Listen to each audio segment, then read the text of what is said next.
Hello बच्चों, आपका स्वागत है मेरे YouTube चैनल कंबोज सर पर। इस वीडियो में मैं आपको बताऊंगा चैप्टर नंबर 7 संस्कृत का सौहार्द प्रकृति शोभा का सारांश। सौहार्द प्रकृति की शोभा है चैप्टर का, जो संस्कृत में नाम हिंदी में नाम है क्या है, सौहार्द प्रकृति की शोभा है। तो इस चैप्टर का पहले मैं थोड़ा सा सार बता देता हूँ कि इस चैप्टर में है क्या। जो इसमें कई पक्षी होते हैं और जानवर होते हैं, ये आपस में लड़ते हैं कि मुझे राजा बनाया जाना चाहिए।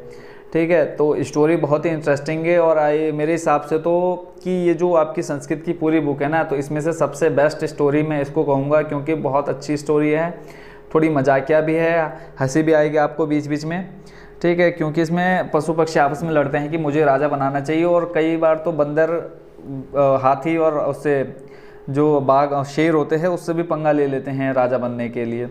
तो करता हूँ मैं स्टोरी को स्टार्ट, ध्यान से सुनिए, और इसके क्वेश्चन आंसर भी बच्चों आप इजीली कर लेंगे अगर आप स्टोरी को अच्छे से सुन लेंगे। तो देखो, जंगल का दृश्य है और वहाँ पर एक नदी के किनारे है, एक शेर होता है, वो पानी पी करके आराम कर रहा होता है। ठीक हो गया, क्या होता है, एक नदी बह रही होती है, वहीं से एक शेर पानी पी करके आराम कर रहा होता है।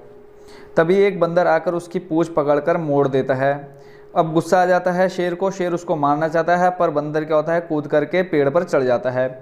फिर तभी दूसरे पेड़ से दूसरा बंदर आ करके फिर उसकी पूंछ को मोड़ देता है या कान खींच देता है, तो फिर से पेड़ पर भाग करके चढ़ जाता है दूसरा बंदर भी। इसी प्रकार बंदर सिंह को बार बार परेशान कर रहे थे। क्रोधित शेर इधर उधर दौड़ता है, गर्जन करता है, दहाड़ता है, किंतु कुछ भी करने में असमर्थ रहता है। बंदर हंसते हैं और वृक्ष के ऊपर अनेक प्रकार के पक्षी भी सिंह की ऐसी दशा देखकर बहुत हंस रहे होते हैं। यानी शेर पानी पी करके आराम कर रहा होता है, एक बंदर आता है, उसकी पूंछ मरोड़ करके पेड़ पर चढ़ जाता है।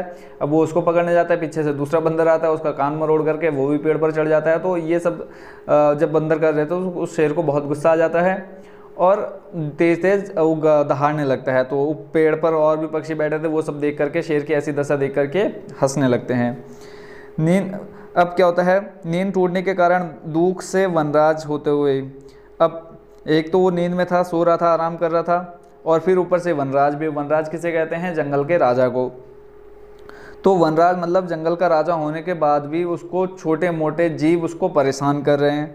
यानी अब वो अपने आप को ऐसा महसूस कर रहा है कि वो बहुत तुच्छ है, मतलब बहुत छोटा है उनके सामने। सब जंतुओं को देखकर पूछता है, अब वो जो आसपास उसके जो भी जीव रहते हैं, पेड़ पर जो पक्षी बैठे होते हैं, उनसे पूछता है क्रोध से, मतलब दहाड़ते हुए, अरे मैं वनराज, क्या मेरा तुमको जरा भी डर नहीं है? किस लिए सब मिलकर मुझे इस प्रकार परेशान कर रहे हो? तो एक बंदर कहता है, क्योंकि तुम वनराज होने के लिए सब प्रकार से अयोग्य हो, तुम राजा के कहलाने लायक ही नहीं हो। ठीक है, क्योंकि राजा तो रक्षक होता है और तुम क्या हो, भक्षक हो, और वैसे भी अपनी रक्षा तुम खुद कर नहीं पा रहे हो, हमारी क्या रक्षा करोगे? समझ रहे हो, यहाँ पे बंदर देखो, बंदर शेर से कह रहा है कि तुम खुद की रक्षा तो कर नहीं पा रहे हो, हमारी रक्षा क्या करोगे, तो तुम किस प्रकार के राजा हुए? तो तभी वो जो दूसरा बंदर है, जो उसकी कान खींच के भागता है, वो कहता है, क्या तुमने पंचतंत्र की कहानियाँ नहीं पढ़ी क्या, कि जो सदा दूसरों द्वारा सताए जाते हैं विशेष रूप से डरे हुए हो की रक्षा नहीं करता। यानी जो दूसरों से परेशान होते हैं वो दूसरों की रक्षा कैसे कर सकता है? वह राजा के रूप में जंतुओं के लिए यमराज होता है, इसमें संदेह नहीं है। तभी पेड़ पर वहीं बंदरों के आसपास एक कौवा भी बैठा होता है। तो कौवा कहता है, हाँ बंदर भैया, तुमने ठीक कहा, वास्तव में वनराज होने के लिए तो मैं ही योग्य हूँ। अब भैया बंदर उससे मजे ले रहे थे, बीच में कौवा आ गया टांग उठा करके कि भैया ये तुम ठीक कह रहे हो, जंगल का राजा बनने लायक तो मैं ही हूँ। कौन बोल रहा है? ये कौवा बोल रहा है। अब जब कौवे ने ये बात बोली तो वहीं कोयल भी बैठी है पास में। अब कोयल भी हंसते हुए कह रही है, तुम वनराज होने की मतलब किस तरह से तुम राजा के, मतलब जंगल के राजा बन सकते हो? जहाँ तहाँ कहाँ करते हुए वातावरण को परेशान, मतलब पूरे वातावरण को परेशान कर देते हो, जितने भी जीव जंतु होते परेशान कर देते हो। ना तो तुम्हारा रूप अच्छा है, ना तुम्हारी आवाज़ अच्छी है, काले रंग वाले हो, पवित्र अपवित्र खाने वाले हो, हम तुम्हें वनराज कैसे मान लें? कौन बोल रही है? कोयल बोल रही है। किसको बोल रही है? उस कौवे को बोल रही, जो कह रहा है कि मैं राजा बनने के योग्य हूँ, जब बंदर उनको परेशान कर रहे थे। फिर जब कोयल ने कहा कि तुम कैसे बन सकते हो, ना तुम्हारा रंग अच्छा, ना तुम्हारी आवाज़ अच्छी, तो कौवा उस कोयल को जवाब देता है, अरे अरे क्या बकवास करती हो, यदि मैं काले रंग का हूँ तो तुम कौन सा गोरे रंग वाली हो? ठीक है, और भी क्यों भूल रही हो कि मेरी सत्य प्रियता तो लोगों के लिए उदाहरण स्वरूप है, यदि झूठ बोले तो कौवा काटे। अब ये एग्जाम्पल दे रहा, समझा रहा है किसको? कोयल को। और वहीं बाकी जानवर भी, पशु पक्षी बैठे हुए हैं, वो सारी बातें सुन रहे हैं एक दूसरे की इस प्रकार से कहा जाता है कि झूठ बोले तो कौवा काटे। हमारा परिश्रम और एकता विश्व प्रसिद्ध और भी काक चेष्टा वाला विद्यार्थी ही आदर्श छात्र माना जाता है। ये उदाहरण दे रहा है कौन? कौवा दे रहा है कि मुझे राजा बनाया जाए। तो फिर कोयल बोलती है बस कर बस, डींगे मारने से कुछ नहीं होता। क्यों भूलता है कि कौवा काला है, कोयल काली है? कौवे कोयल दोनों में क्या अंतर है? वसंत समय आने पर कौवा कौवा होता है और कोयल कोयल होती है। तो यहाँ पे कोयल ने भी बातों बातों में अपनी अच्छाई की बात बोल दी कि कौवा कौवा होता है, जब बसंत का समय आता है तभी पता चल जाता है कि काले रंग से क्या फ़र्क होता है। तो फिर कौवा बोलता है अरे दूसरों द्वारा पाली जाने वाली, अब देखो कोयल कभी भी अपना घोंसला नहीं बनाती है, कोयल हमेशा अपने जो अंडे होती है दूसरों के घोंसले में रख देती है। तो अब कौवा वही पॉइंट उठा करके उसको निशाना बनाता है कोयल को। अरे तुम तो खुद दूसरों द्वारा पाली जाती हो, यदि मैं तुम्हारी संतान को ना पालूँ तो कोयले कहाँ से आएंगी? मतलब और कोयल आएंगी वो कहाँ से आएंगी? अतः मैं ही दूसरों पर दया करने वाला पक्षियों का सम्राट कौवा हूँ। अब कह रहा है कि मैं ही दूसरों को पालता हूँ। अब वहीं पास में एक हाथी आ रहा है, ठीक है। अब हाथी भैया क्या कह रहे हैं वो भी सुन लेते हैं। पास में ही आते हुए अरे अरे सबकी बात सुनता हुआ ही यहाँ आया हूँ, मैं विशाल शरीर वाला हूँ। कह रहा है कि मेरा जो शरीर है बहुत बड़ा है, बलशाली हूँ, पराक्रमी हूँ, चाहे सिंह हो या कोई और अन्य पशु हो। वन्य पशुओं को तंग करते हुए जंतुओं को तो मैं, कह रहा है कि अगर जंगल के पशुओं को कोई परेशान करेगा तो उसको तो मैं अपनी सूंड से उठा करके ऐसे फेंक दूंगा ना, और पटक पटक कर मार दूंगा। क्या अन्य कोई भी ऐसा पराक्रमी है? कह रहा और कोई भी ऐसा है शक्तिशाली मेरी तरह? अतः मैं ही इस वनराज यानी राजा के पद के लिए योग्य हूँ। अब भैया बंदर जो पहले पंगे ले रहे थे किससे? शेर से। अब वो बोले अरे अरे इस प्रकार से क्या शीघ्र ही कह रहा है अरे अरे इस प्रकार से कैसे राजा बन जाओगे? तो फटाक से क्या करते हैं उस हाथी को भी छेड़ने लग जाते हैं। हाथी की पूंछ खींच करके पेड़ पर चढ़ जाता है। तो हाथी उस वृक्ष को ही अपनी सूंड से झकझोरना चाहता है, यानी जैसे ही वो बंदर पेड़ पे चढ़ता है तो हाथी उस पेड़ को खींचने लगता है, तभी बंदर कूद करके दूसरे पेड़ पर चला जाता है, ठीक है। तो हाथी उस वृक्ष को ही अपने मतलब करना चाहता था। तो इस प्रकार हाथी को एक वृक्ष से दूसरे वृक्ष तक दौड़ाते हुए देखकर सिंह भी हंसता है। अब पहले बंदर शेर को परेशान कर रहे थे, अब जब क्या हुआ, वो बंदर जब उसको हाथी को परेशान करने लगे तो वो कौन मजे लेने लग गया? तब वो शेर मजे लेने लग गया, जो पहले बेचारा परेशान हो रहा था। कह रहा है कि अब ये आ गया ठीक से, अब मतलब सही जगह फंस गया ये। तो सिंह कहता है अरे हाथी मुझे भी इसी प्रकार ही इन बंदरों ने तंग किया है। अब देखो यहाँ शेर पहले परेशान हो रहा था, अब हाथी को परेशान देख करके खुद मजे लेने लग गया। अब वो अपना भूल गया कि उसके साथ क्या हुआ थोड़ी देर पहले, बट अब हाथी को परेशान देख करके मजे लेने लग गया। कह रहा है यार इन लोगों ने मुझे भी ऐसे ही दुखी कर रखा है तुम्हारे आने से पहले। तो बंदर कहता है इस कारण ही तो कहता हूँ कि मैं ही राजा के पद के योग्य हूँ, जिससे विशालकाय, पराक्रमी और भयंकर सिंह अथवा हाथी को हराने में समर्थ हमारी जाति में। वो कह रहा है कि शेर और हाथी को जो हराने का पराक्रम है, शक्ति है, वो सिर्फ हमारी जाति में ही है, ठीक हो गया। वो कह रहा है कि हम ही राजा बनने के योग्य हैं। आगे देखते हैं। यह सब सुनकर नदी के बीच से एक बगुला बोला। अब नदी में कहीं पे भी एक बगुला बैठा था। अब वो बोलता है अरे अरे मुझे छोड़कर कोई दूसरा कैसे राजा बनने योग्य हो सकता है? मैं तो ठंडे जल में बहुत समय तक बिना विचलित हुए ध्यानमग्न स्थित प्रज्ञ की भांति खड़े रहकर सबकी रक्षा के उपाय सोचूंगा और योजना बनाकर अपनी सभा में विविध पदों का सुशोभित करने वाले जंतुओं के साथ मिलकर के रक्षा के उपायों को सोचूंगा। अतः मैं ही राजा बनने के योग्य हूँ। अब भैया जब बगुला बोला तो वहाँ फिर मोर भी बैठा, मोर भी बोल पड़ा वृक्ष के ऊपर से। ठहरो, क्या आत्म प्रशंसा के विषय में नहीं जानते हो? यदि अच्छा नेता राजा ना हो तो प्रजा बिना नाविक की नौका के समान समुद्र में डूब जाती है। कह रही है कि अगर राजा अच्छा ना हो तो प्रजा भी पूरी खत्म हो जाती है उसके साथ साथ। कौन नहीं जानता कि तुम्हारी ध्यान अवस्था को स्थित प्रज्ञ इस बहाने से बेचारी मछलियों को छलपूर्वक पकड़कर क्रूरता में खाते हो? तुमको धिक्कार है, तुम्हारे कारण से तो सारा पक्षीकुल ही अपमानित हुआ है। अब फिर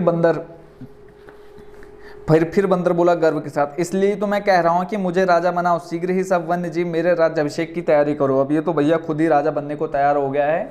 कह रहा है कि अब एक काम करो, चलो भाई सब पशु पक्षी तैयार हो जाओ और मेरा राज्याभिषेक कर दो, मुझे राजा बना दो। फिर मोर बोलता है अरे बंदर चुप हो, तुम कैसे वनराज पद के योग्य हो? देखो मेरे सिर पर राज मुकुट की तरह ब्रह्मा के द्वारा ही शिखा की स्थापना से मैं पक्षीराज बनाया गया हूँ।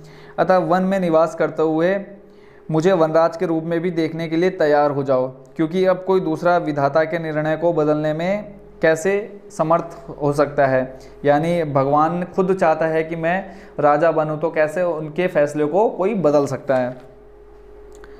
फिर कौवा कहता है, अरे सांप खाने वाली, नृत्य के अलावा तुमको और आता क्या है। ठीक है, सांप को खाने वाले, तुम्हें नृत्य के अलावा और आता क्या है, हम तुम्हें कैसे राजा बना दें। मोर फिर कहता है, क्योंकि मेरा नृत्य तो प्रकृति की आराधना है, देखो देखो मेरे पंखों में अद्भुत सौंदर्य है, पंखों को उठाकर नृत्य की मुद्रा में स्थित होता हुआ, तीनों लोकों में भी मेरे समान कोई सुंदर नहीं है। वन्य जीवों के ऊपर आक्रमण करने वाले को तो मैं अपने सौंदर्य और नृत्य से आकर्षित करके वन से बाहर कर दूंगा, अतः मैं ही राजा बनने के योग्य हूँ। तो इसी समय नदी से जल पीकर आते हुए दो चित्रव्याघ्रों मतलब बाघ बोलते हैं, ठीक है, तो दो बाघ आ रहे थे नदी से पानी पी करके, तो उन्होंने भी ये विवाद सुना और बोले, एक साथ बोले दोनों बाघ, अरे क्या वनराज पद के लिए सुयोग्य का चयन हो रहा है। क्या अब क्वेश्चन करते हैं कि क्या मतलब राजा बनने के लिए क्या ये सभा हो रही है, तो इसके लिए तो हम दोनों ही योग्य हैं, जिसका भी चयन सर्वसम्मति से करो। मतलब कह रहे हैं कि जो मतलब सर्वसम्मति से हमें ही राजा बना दो। तो शेर कहता है, अरे चुप हो जाओ, तुम दोनों भी मेरे समान भक्षक हो, ना कि रक्षक हो। अब यहाँ देखो, शेर पहले बेचारा परेशान था, बट अब वो भी मजे लेने लग गया। पहले हाथी से पंगे ले रहा था, अब दोनों बाघों को बोल रहा है कि तुम भी तो मेरे समान भक्षक हो, रक्षक थोड़ी हो। कह रहा तुम भी तो लोग जानवर, छोटे जानवरों को खाते हो मार करके, तो कह रहा है तुम थोड़ी रक्षक हो। तो कहता है ये वन्य जीव भक्षक को रक्षक पद के योग्य नहीं मानते, इसलिए विचार विमर्श चल रहा है। कह रहा है कि ये मतलब जो जीवों को खाते हैं उनको ये राजा बनाने के योग्य समझते ही नहीं है, इसलिए यहाँ विचार विमर्श चल रहा है। फिर बगुला बोलता है, सिंह महोदय यानी शेर महोदय द्वारा सब प्रकार से ठीक कहा गया है। वास्तव में सिंह द्वारा ही बहुत समय तक शासन किया गया, परंतु अब तो कोई पक्षी ही निश्चित रूप से राजा हो, यहाँ तो जरा से भी संदेह होने का अवकाश नहीं है। अब कह रहा है कि भाई बहुत टाइम हो गया शेर को राजा बने हुए, और अब किसी पक्षी को ही राजा बनाया जाना चाहिए। तो सभी पक्षी जोर से बोलते हैं एक साथ, हाँ हाँ कोई पक्षी ही वनराज होगा। परंतु कोई भी पक्षी अपने बिना किसी दूसरे को इस पद के योग्य नहीं सोचता है, तो कैसे निर्णय हो। अब कह रहा है कि कोई भी पक्षी एक दूसरे को राजा बनाना ही नहीं चाहता, सब अपने आप को ही राजा बनाना चाह रहे हैं।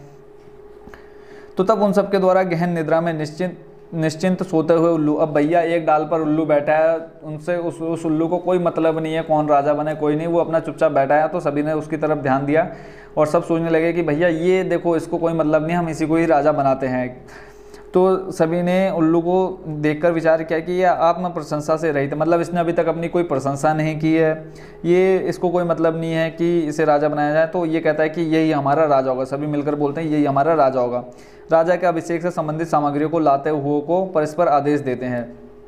अब भैया सब तैयारी करने लग जाते हैं कि उल्लू को ही राजा बनाया जाए। तो सब पक्षी तैयार होने के लिए जाना चाहते हैं, तो अचानक ही अब मतलब भैया पूरा डिसाइड हो गया कि कौन राजा बनेगा, लास्ट में उल्लू राजा बनेगा। तो अब सभी घर जाने के लिए, मतलब घर से तैयार होकर के आने के लिए कि राजा का राज्याभिषेक होगा, नया राजा बनने वाला है, तो सभी जाने के लिए तैयार होते हैं। तभी कौवा बोलता है, यह सब प्रकार से अनुपयुक्त है, यानी ये सब गलत है। मोर, हंस, कोयल, तोता, सारस आदि उपस्थित प्रधान पक्षियों में दिन में ना देख पाने वाले इस भयंकर मुख वाले के अभिषेक के लिए सब तैयार हैं। अब वो देख कह रहा है कि यहाँ मतलब तो कौन कौन है, मोर है, हंस है, कोयल है, तोता है, सारस है, मतलब यहाँ इतने अच्छे अच्छे पक्षी हैं, तो इन सबको छोड़ कर के ये गंदे से दिखने वाले उल्लू और दिन भर सोने वाले को क्यों राजा बनाने की बात हो रही है, क्यों उसको राजा बनाने के सभी अभिषेक करने की तैयारियां कर रहे हैं। पूरे दिन सोने वाला ये कैसे हमारी रक्षा करेगा। वास्तव में तो स्वभाव से गुस्सैल, अत्यधिक उग्र, क्रूर, बुरा बोलने वाला उल्लू को राजा बनाकर क्या भला होगा।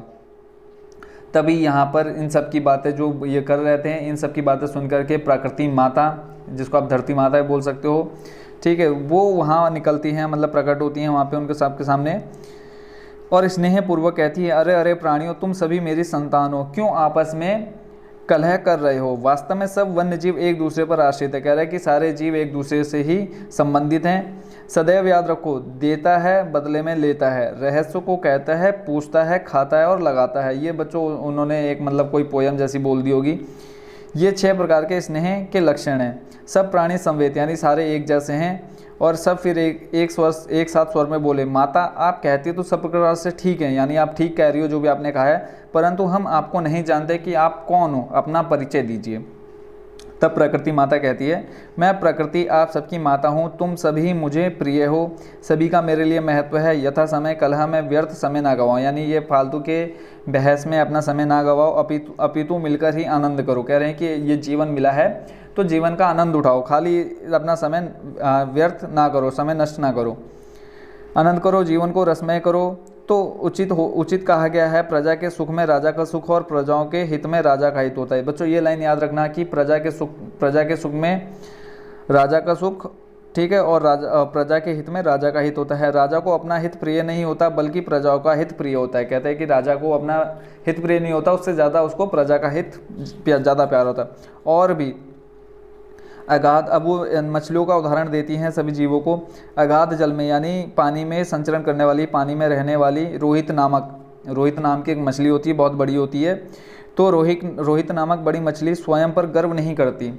सफरी नामक छोटी मछली, एक छोटी मछली होती है जिसका नाम सफरी है, और बड़ी मछली क्या नाम है उसका, रोहित है।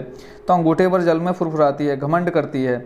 अब देखो जो बड़ी मछली है जिसका नाम रोहित है, वो पूरे जल में संचरण करती है, बहुत बड़ी होती है, वो कभी अपने आप पर घमंड नहीं करती। पर छोटी मछली जिसका नाम क्या है, सफरी है, वो छोटी सी है, अंगूठे भर जितनी है, और फुरफुराती रहती है और अपने आप पर घमंड करती है। अतः आप सभी सफरी मछली की तरह एक एक की गुण की चर्चा को छोड़कर मिलकर प्रकृति के सौंदर्य और वन की रक्षा के लिए प्रयत्न करो। सब प्रकृति माता को प्रणाम करते हैं, मिलकर दृढ़ संकल्प पूर्वक गाते हैं। परस्पर झगड़ते हुए प्राणियों की हानि होती है, एक दूसरे के सहयोग से उनका लाभ होता है। ठीक है, तो ये लास्ट में बोलते हैं कि सभी को मिलजुल करके रहना चाहिए। तो सारी जो उनके लड़ाई झगड़े होते हैं सब खत्म हो जाते हैं। बट जो स्टार्टिंग के 1-2 पॉइंट थे कि शेर की जाके पूंछ पकड़ दी, कान मरोड़ दिया, फिर हाथी के साथ मजे लेने लग गए, ठीक है, सब अपने अपने गुणगान कर रहे थे। तो आई होप बच्चों आपको ये स्टोरी अच्छे से समझ में आई होगी। तो एक क्वेश्चन मैं पूछता हूँ कि संस्कृत में ही पूछ देता हूँ पहले, कहा सुखेन विश्राम्यते। तो इसका मतलब अगर मैं बोलूँ तो कि कौन आराम से लेटा हुआ था, कौन लेटा था, सिंह। फिर एक नेक्स्ट क्वेश्चन है कि किसने शेर की पूंछ को छेड़ा, या किसने शेर की पूंछ को खींचा, तो वानर, बंदर को वानर बोलते हैं। कि दिशा सिंहतः प्रयतुमिच्छन्ति, तो किस तरह से शेर को मतलब क्या, उसके बाद जब उसने पूंछ की थी तो शेर को क्या आ गया, तो क्रोध हो गया, यानी गुस्सा आ गया। फिर जो दूसरा वानर था, दूसरा बंदर था, उसने क्या क्या शेर के साथ क्या किया उसका, तो उसका कान खींचा। ठीक है, तो इस और बच्चों ये जो आपकी स्टोरी है, ये आपके जब एग्ज़ाम आएगा तो उसमें क्या आएगा, रीअरेंज करने के लिए, यानी घटना को क्रमानुसार लगाने के लिए भी आ सकता है इस चैप्टर से। तो इस चैप्टर को आई होप आप अच्छे से समझ गए होंगे, इसके क्वेश्चन आंसर भी आप कर लेंगे। ठीक है, तो मिलते हैं नेक्स्ट वीडियो में। Thank you so much watching for this video.